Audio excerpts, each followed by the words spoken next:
Bonsoir. Bonsoir mes frères et sœurs. Je suis devant vous ce soir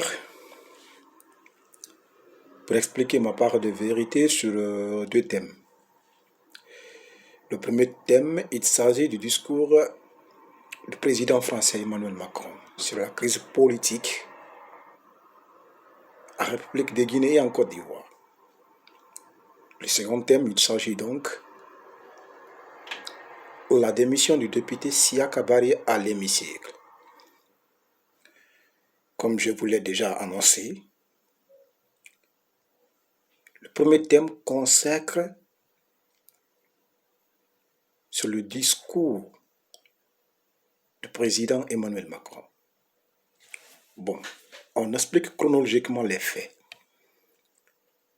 Emmanuel Macron a d'abord félicité Alassane Dramane Ouattara pour son troisième mandat à la tête du pays. C'est-à-dire, Alassane Dramane Ouattara a changé la constitution. Il a participé aux élections présidentielles pour une troisième fois et puis il a remporté, selon les données de la Cour constitutionnelle ivoirienne. Il est accrédité de 94, et quelques pourcents comme suffrage valablement exprimé. Et en Guinée aussi, Alpha Condé a changé la constitution. Il a organisé une élection présidentielle. Et dans cette élection, Alpha Condé sort vainqueur.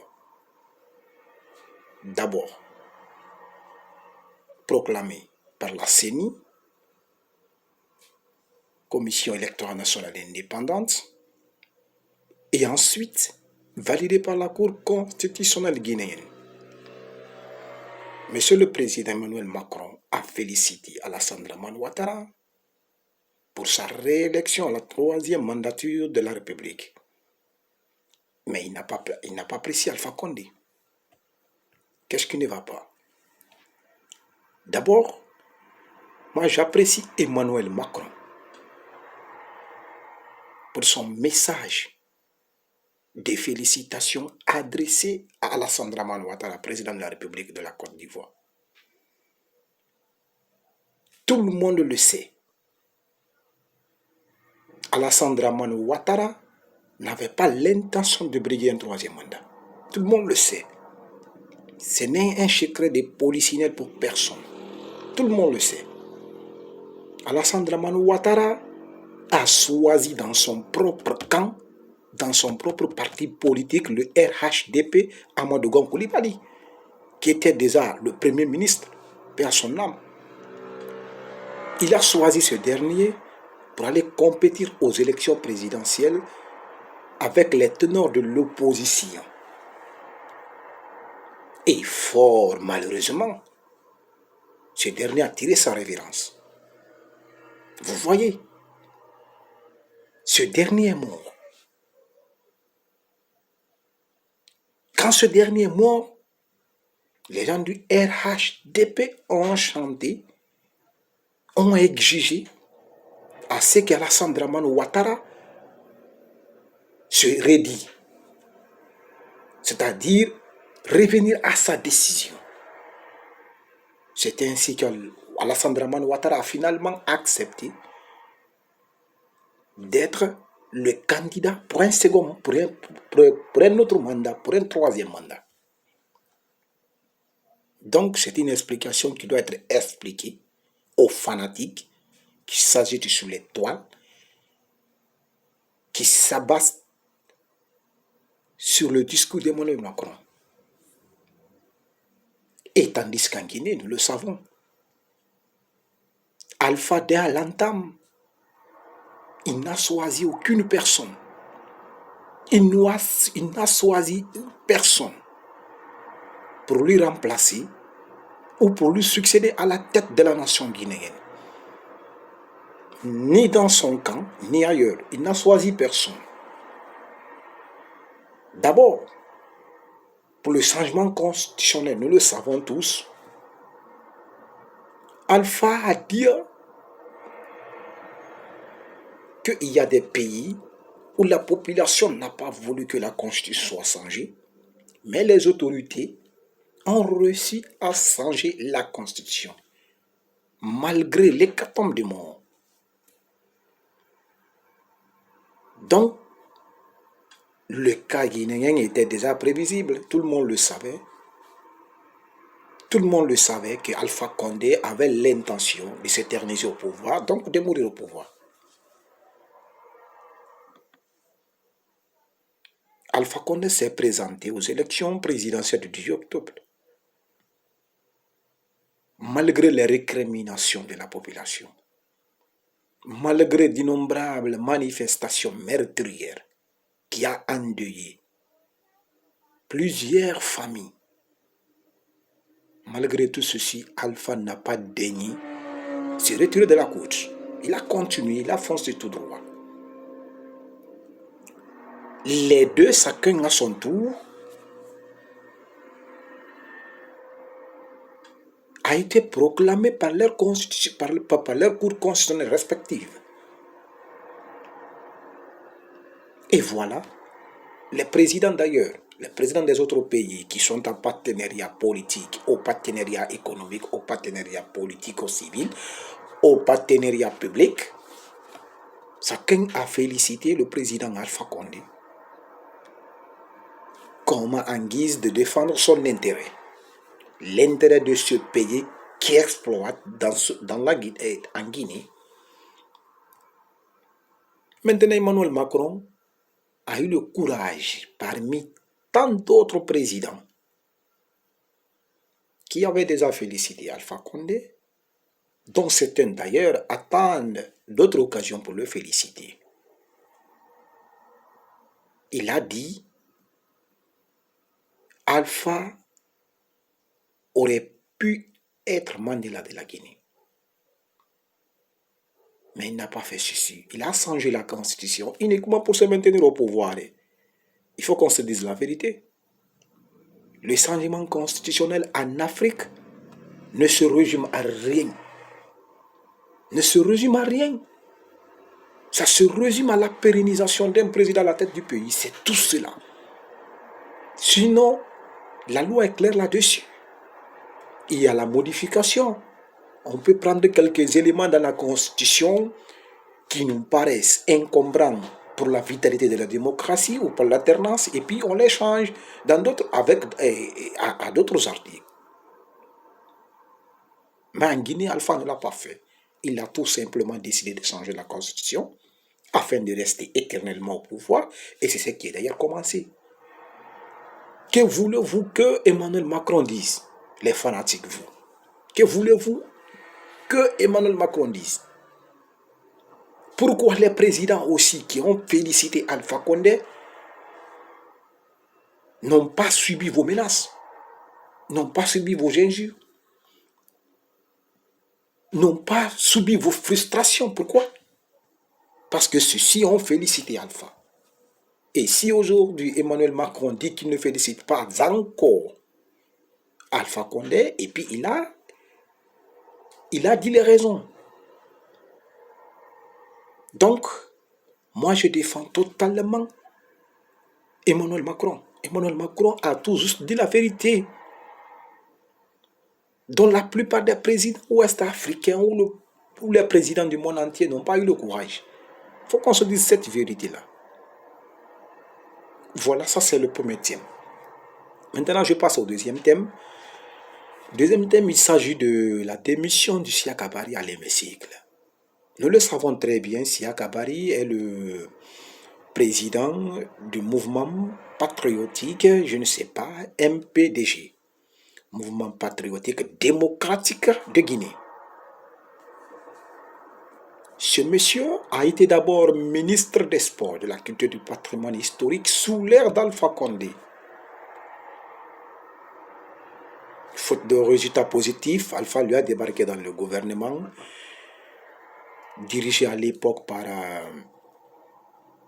Mohamed Saïd Fofana, j'espère, au Mamadi Doula. Maintenant, ce dernier a été plébiscité à la tête d'un parti politique et puis il est parti aux élections législatives.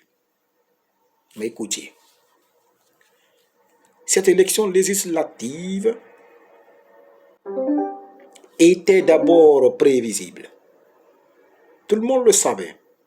L'opposition avait dit, quiconque participera à cette élection législative aurait contribué à la pérennisation du président Alpha Condé à la tête du pays. Parce que ce qui se murmurait à l'époque, Alpha voulait profiter de la situation pour introduire soit à l'Assemblée nationale, après les élections, dans son parti, le RPG serait majoritaire. Donc, ce projet de troisième mandat serait adopté là-bas. Tout le monde le savait. Et il y avait d'autres initiatives au cas où il n'arrive pas à avoir la majorité absolue des 2 tiers des députés à l'hémicycle, ils auraient passé par le référendum. Donc c'était déjà prévisible. L'opposition dans son entièreté a déjà dénoncé les fraudes. Les fraudes, les experts internationaux sont venus, notamment la CEDEAO, l'Union africaine, l'OIF. Ils ont audité le fichier. Ils ont dit que effectivement, le code électoral guinéen n'est pas fiable. Donc, ça ne peut pas aller dans une élection où on va réclamer à la fin la transparence. C'était impossible. Après le nettoyage, le gouvernement s'est rendu compte qu'effectivement, ce que l'opposition dénonçait était une réalité. Maintenant, qu'est-ce qui se passe?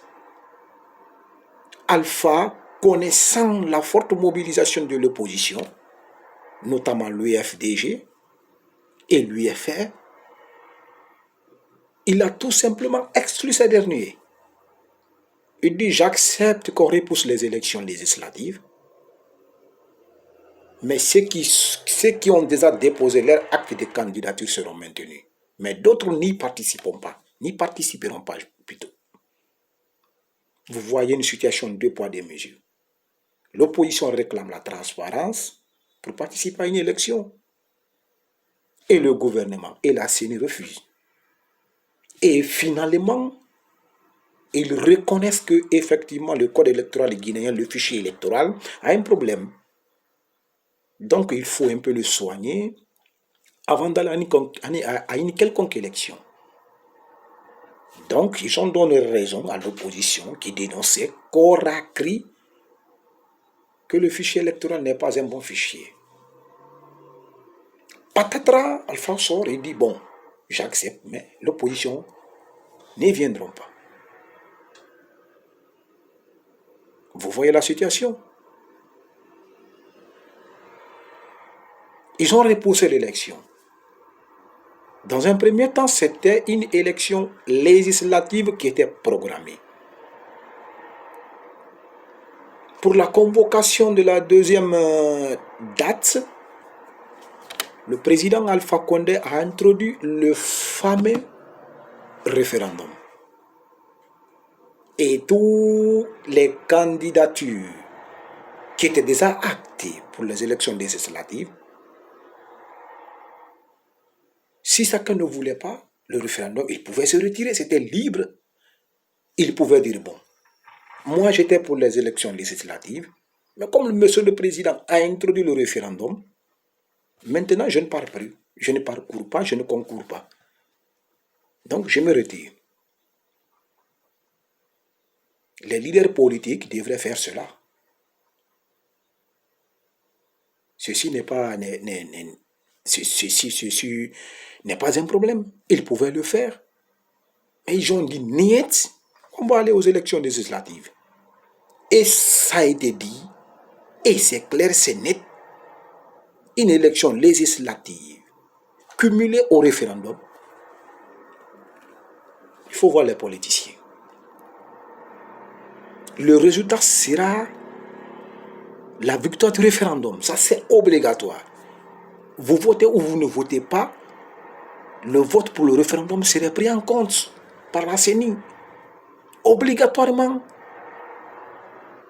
Le mieux pour eux était de ne pas aller aux législatives, empêcher le gouvernement à organiser une élection inclusive dont tous les partis politiques voulant concourir devraient participer.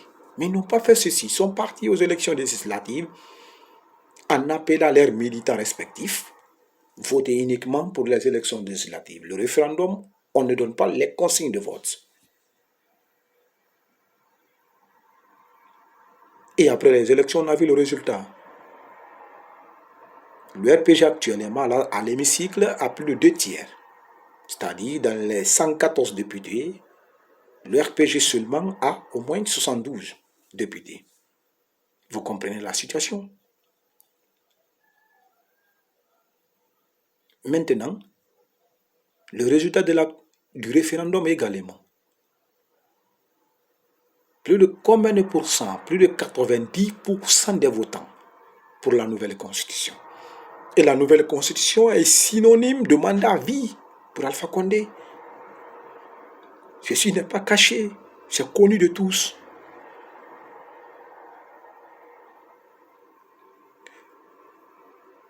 Maintenant, ce monsieur sort à la dernière minute, à la veille de la formation d'un autre gouvernement, d'un nouveau gouvernement, j'allais dire, d'un nouveau gouvernement,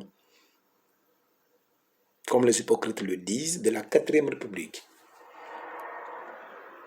Alpha Condé a gagné dans les élections présidentielles du 10 octobre et peut-être après son investiture, il formera un autre gouvernement. Donc les gens sont en train de passer par-ci par-là pour qu'il soit maintenu ou d'autres souhaitant intégrer au nouveau gouvernement. Donc, le cas de Siaka Bari est exemplaire. Siaka Bari n'a pas démissionné à l'hémicycle parce qu'il dénonce l'État ou parce qu'il dénonce les anomalies qui s'y passent là-bas. Non plus. Il a juste démissionné pour pouvoir bénéficier du décret du président, pour participer à notre gouvernement encore sous Alpha Condé. Il n'y a pas d'autre raison. Peut-être l'avenir nous en dira plus. L'avenir nous en dira. Il n'a pas démissionné pour quoi que ce soit. Il a juste démissionné parce que probablement il a été promis de quelque chose par Alpha Condé. Probablement.